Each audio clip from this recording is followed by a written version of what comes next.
quem diria, Curuzu, nosso caldeirão aí, a gente já acumula aí 3 derrotas na Curuzu, impressionante, 7 jogos, 21 pontos disputados, apenas 8 conquistados, né? São 3 derrotas, apenas 2 vitórias e 2 empates, né? Quem diria, Curuzu Caldeirão ia se transformar em, na verdade, um passeio para os adversários, tá? Bem, mas antes a gente vai falar aqui sobre pontuação, e aí a gente vai falar se já é hora de desistir, se realmente já caiu ou não caiu. Antes disso, eu queria vir aqui ouvir uns conselhos do Casimiro. Casimiro Miguel dando uns conselhos aqui, e a gente vai discutir esse conselho aqui do Casimiro. Escuta aí o conselho do Casimiro. Se o Santos for ao mercado, do jeito que são as coisas, ele vai trazer um outro cara do mesmo nível. Mas traz novos ruins. É o que eu falei, cara, eu falo isso na live, meu irmão, desculpa. O torcedor tem o direito de conhecer novos ruins, irmão. Porque os velhos já gasta. Já encheu o saco, você olha pros mesmos caras toda semana, já deu. Traz um ruim diferente, pelo menos pra conhecer um cara novo, uma história diferente. Aí esse erra com a esquerda, esse é careca. Eu quero novos ruins, porra, no meu time. Porque os velhos eu conheço de cor, porra. E aí, galera, vocês querem novos ruins? O que a gente viu ontem? Eu acho que ontem provou um monte de coisa aqui pra gente, né? O Operário, ele veio nitidamente assim, cara, se a gente conseguir um empate, beleza. Tanto assim que é engraçado que no final do jogo, quando o Operário ganhou, um repórter entrevistou assim o Alex. Cara, e aí? O que vocês acharam ganhar aqui dentro da Curuzu? A gente achou ótimo. Era um jogo de 6 pontos. Ou seja, cara, o time, ele tava com 27 pontos. Se ele ganhasse como ele ganhou, ele ficava a apenas 6 do G4. Ou seja, já era um time que se dava assim, cara, a gente fugindo do rebaixamento tá bom, ficando em meio de tabela tá bom. Então, eu lembro que eu falei aqui no pré-jogo que era um time descompromissado. E realmente, e isso é que é mais importante, isso que é mais interessante, né? Porque um time totalmente descompromissado não fez. Cara, o Operário ele não fez nem força para ganhar do Paysandu.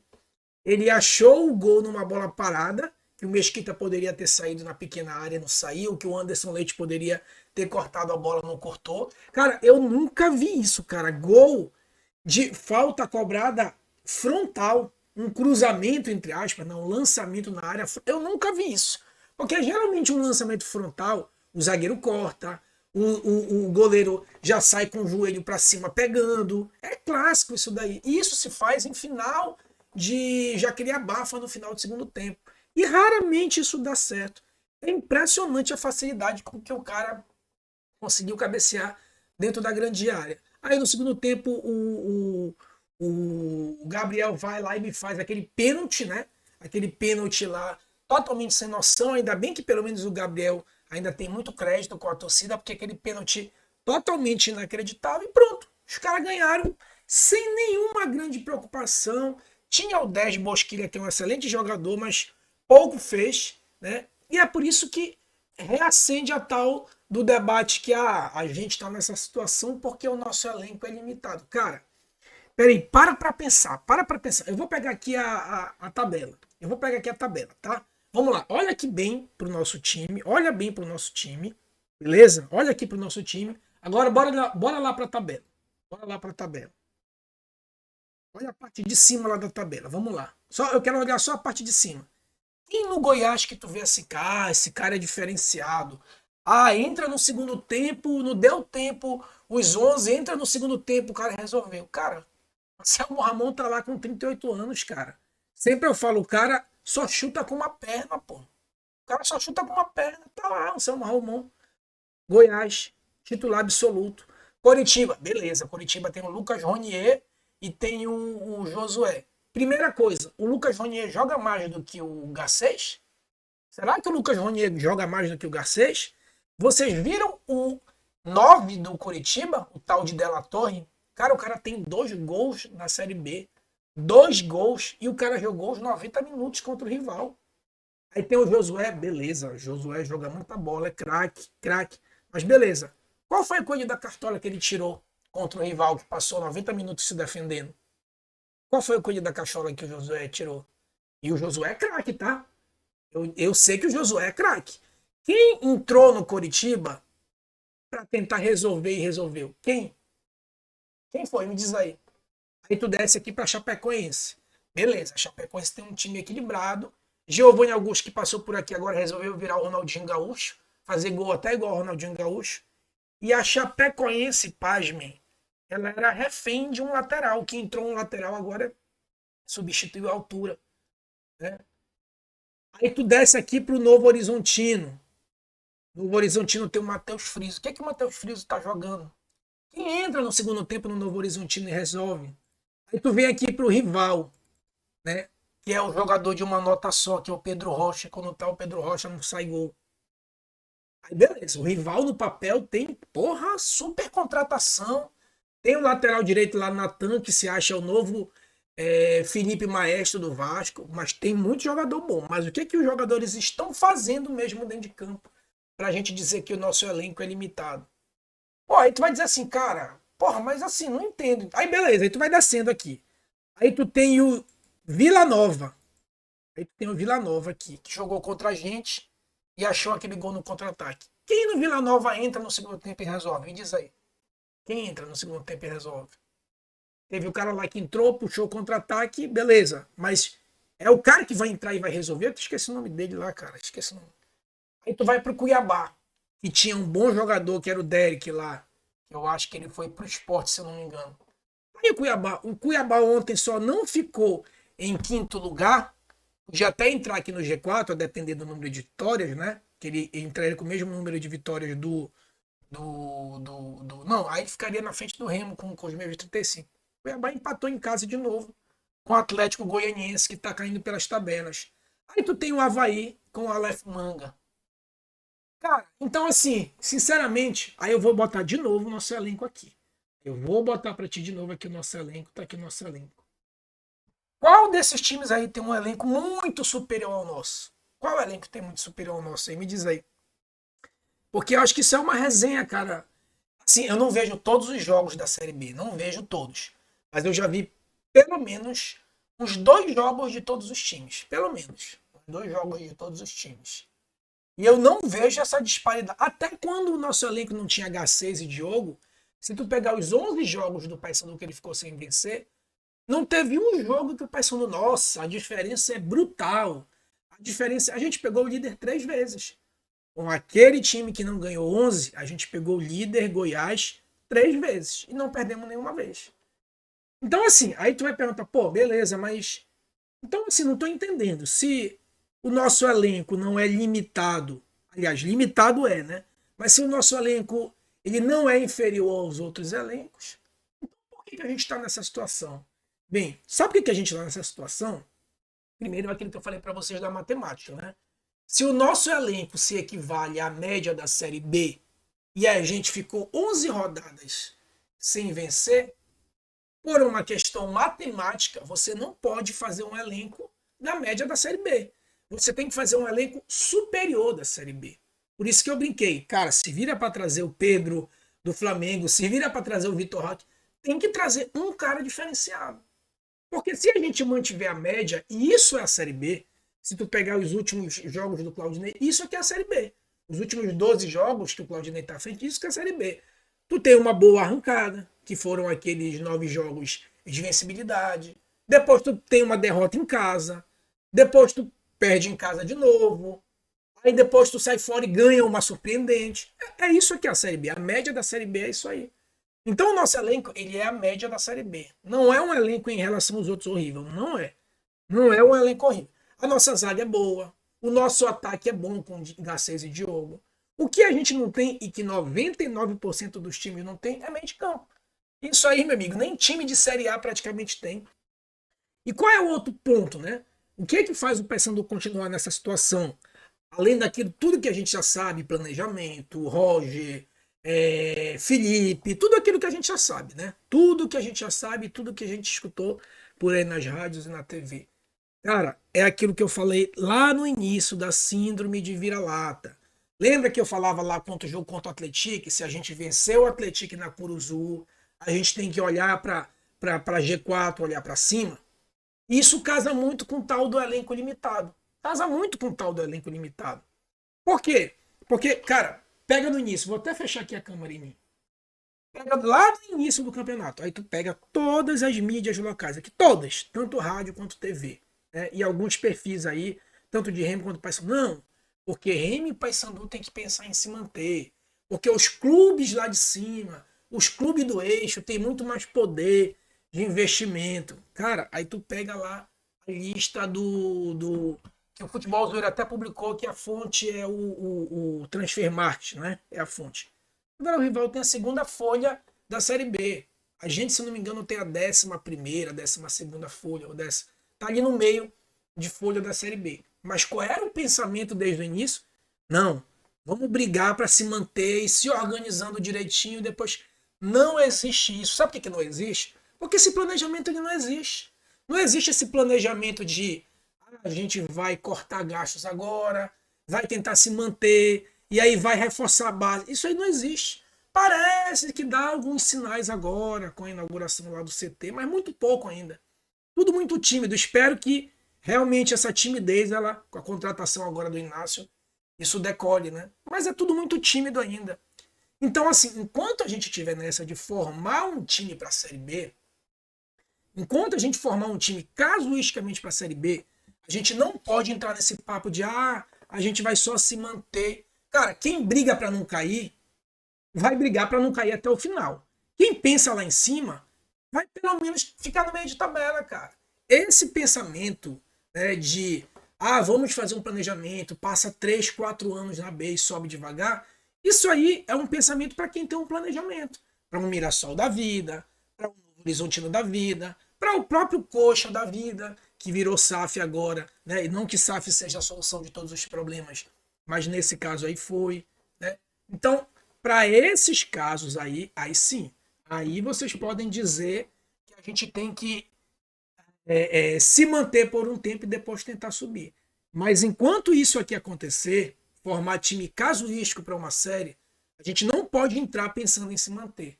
Aí, entrou pensando em se manter, não tem essa de patinho feio, que a nossa folha também não é barata, tá? A gente não tá lá o primo pobre, nós não somos o primo pobre, tá? Quando começou o campeonato, eu lembro que se dizia, cara, o amadorismo é tão grande que se dizia assim, não, porque os clubes lá do eixo têm um investimento maior. Ninguém, absolutamente ninguém, imaginava que o rival tinha a segunda maior folha da Série B. E por que tu tá falando do rival? Porque isso é uma prova de que a gente, tanto o Remo como o Paysandu, a gente já entra com essa síndrome de vira-lata. Se a gente se manter, tá bom. Cara, não existe troféu de se manter. Existe você briga para subir e se não der certo, lá no meio do campeonato você briga para não cair. Mas é porque o nosso salário, porque a folha, tá aí, a nossa folha, nós não somos patinho feio. Chapecoense é a 11ª folha, tá no G4. Chapecoense tá em recuperação judicial, tá no G4. Chapecoense passou as 2 últimas Série B brigando para não cair. Não houve revolução na Chapecoense. Não houve essa revolução. Então eu acho que, claro, o futebol passa pela qualidade, passa. E a gente vai já entrar aqui no ponto de contratação. Passa muito pela qualidade, claro. Passa sim pela qualidade. Eu até costumo dizer, deixa eu só aumentar o microfone aqui. Aqui, pronto. Eu até costumo dizer o seguinte, né? Eu já falei isso outras vezes. O futebol é como se fosse aquela empresa, né? Em que 51%, obviamente, que o sócio majoritário sempre vai ser o talento. Sempre vai ter que vir jogador bom e bababá. Aí o resto tu começa a pensar, camisa, torcida, né, enfim, planejamento, porque assim, o Corinthians não teve planejamento nenhum ano passado e conseguiu uma vaga na Libertadores. Se endividou tanto, conseguiu uma vaga na Libertadores. Não estou dizendo que é pro Paysandu fazer isso. Mas assim, só pra gente sair um pouco desse quadrado, sabe, de porque tem que ter um planejamento. Porque a gente está sem dinheiro, aí vai o presidente lá para a imprensa. Não, porque a gente não tem dinheiro, a gente tem que pagar a conta. Cara, isso aí é o mais do mesmo, cara. Isso aí é o mais do mesmo. Então, enquanto a gente não mudar essa mentalidade, que pelo menos na Série B e Série C, Paysandu e até o rival também, tem que entrar para disputar G4, cara. Não tem essa de entrar, eu vou pensar lá embaixo. Tá aí o furacão. Folha absurda e tá aí, né, em meio de tabela. Estava perigando em brigar pelo Z4, né? Agora começou dar uma respirada aí, né? Então, assim, inclusive, pensando nessa situação de elenco, né, eu até falei quando eu falei assim, cara, o Pedro Vitor, se vier para cá, não vai resolver nosso problema. Não vai resolver. Eu vi muita gente dizendo no comentário, porque o Pedro Vitor já chega sendo titular. Beleza, mas o Pedro Vitor vai pegar um jogo desse contra o Operário, vai receber a bola no meio e vai deixar o G6 e o jogo na cara? Vai fazer isso? Ele vai fazer quando tiver 0-0, ele vai bater uma falta lá no ângulo e vai dar a vitória pra gente? Ele vai fazer isso? Ele vai achar um facão para colocar o G6 nas costas do zagueiro? Ele não vai, cara. É isso que a gente tá precisando. A gente não. E vou dizer mais para vocês, eu não quero ser um mensageiro do apocalipse. Esse cara, ele provavelmente não vai vir. Sabe o que está se desenhando? O que a diretoria está se desenhando, pelo que a gente colhe das entrevistas? É trazer 3 jogadores para tentar calar a boca da torcida e seja o que Deus quiser com esse elenco. E eu repito, viu? Esse elenco, entre aspas, limitado e barará, esse elenco dá conta. Qual é o grande problema disso aí, além de tudo isso que a gente já falou? Os caras jogam, meu irmão, com 2 quilos de cimento nas costas.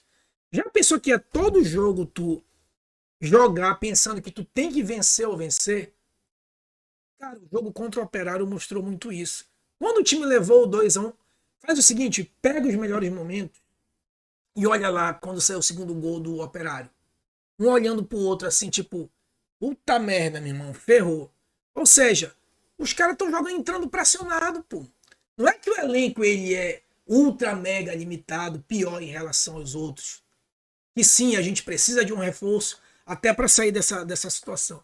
Mas, cara, eu acho essa desculpa ou essa motivação de elenco limitado muito raso, muito pequeno, muito pequeno. Muito pequeno, muito superficial, muito simplista. Tem muito mais coisa aí. Tem que mudar a mentalidade. Eu acho que o Claudinei, ele fez um gol ontem e se retrancou. Então, cara, eu entendo. Se a gente ficar nessa de, porque as 11 rodadas, é verdade, fez diferença. Mas não adianta mais. Quando tu entra, tu tem que entrar para vencer. Tu já sabe que as 11 rodadas estão te trazendo um prejuízo. Isso aí tu já sabe, pô. Tu já sabe que as 11 rodadas, elas estão impactando de um jeito que tá te trazendo um prejuízo lá pro Z4. Então, se tu já sabe, e se teu elenco tu acha que ele é limitado, tu tem que tentar alguma coisa, cara. Como é que tu insiste? Como é que tu insiste com 3 volantes? Tá aqui, ó. Deixa eu mostrar para vocês. Como é que tu insiste com 3 volantes? Ó, quando o Marcelinho entrou, já era 68, ou seja, 68 dá o quê? Dá 15 mais 8, 23 minutos. Como é que tu leva o gol com 5 minutos e tu troca um terceiro volante? Tu troca um terceiro volante apenas ali com 15, como eu falei para vocês, foi o quê? 15 mais 8 é 23. Quer dizer que tu demora ali 18 minutos para te tirar um time que estava com 3 volantes? Então, cara, não é só a questão de limitar, mas é porque o banco dele, né? Cara, olha aqui pro banco, quem vai resolver teu problema? Matheus Nogueira, que é goleiro, né? Quintana, Novilho, André Lima, Dudu Vieira, Pedro Del Valle, Brian, Marcelinho, Maurício Antônio. A chance dessa galera que resolver é muito pequena. Mas, cara, se existe a remota possibilidade, tu não vai mexer aos 23 do segundo tempo, sinceramente. Tu não vai mexer faltando 20 minutos para acabar o jogo. Cara, se tu tem uma remota possibilidade que isso aconteça, não é um volante que vai resolver teu problema. Né? Não é um volante que vai resolver teu problema. Então, assim, elenco limitado eu acho que é, sim, uma das vamos dizer assim, uma das explicações, mas eu acho isso muito raso, muito super raso, não, eu diria que é apenas a ponta do iceberg. Tem muita coisa aí, muita coisa embaixo aí que a gente pode observar, né? Só a pontuação que eu falei também do elenco limitado no vídeo anterior. Vocês viram lá, Nicolas e Borassi fazendo a diferença no Criciúma. Borassi, tudo bem, que a gente já sabia que tinha qualidade. Mas o jogador que saiu do banco para resolver o jogo do Criciúma e matar de vez, era um jogador que estava aqui, pô. Era um jogador que estava aqui. Né? Então, assim, que elenco é esse que os outros times têm que é muito superior ao nosso? Agora sim, agora a gente vai ter que formar um elenco 10 vezes superior em relação aos outros, porque no nível de pontuação e o que resta de jogo, o que resta de campeonato, aí sim. Aí a gente pode dizer que esse elenco é limitado, porque a gente precisa praticamente aí de um milagre, né? Não diria que chegou na fase de um milagre, mas de uma pontuação bem difícil, né? Bem razoável aí para sair dessa situação. Mas amanhã a gente vai fazer outro vídeo olhando a tabela, depois que acabar a rodada e a gente dá uma olhada e analisa a tabela, beleza? Não se esqueça de se inscrever no canal, já dá teu like. Forte abraço e até a próxima.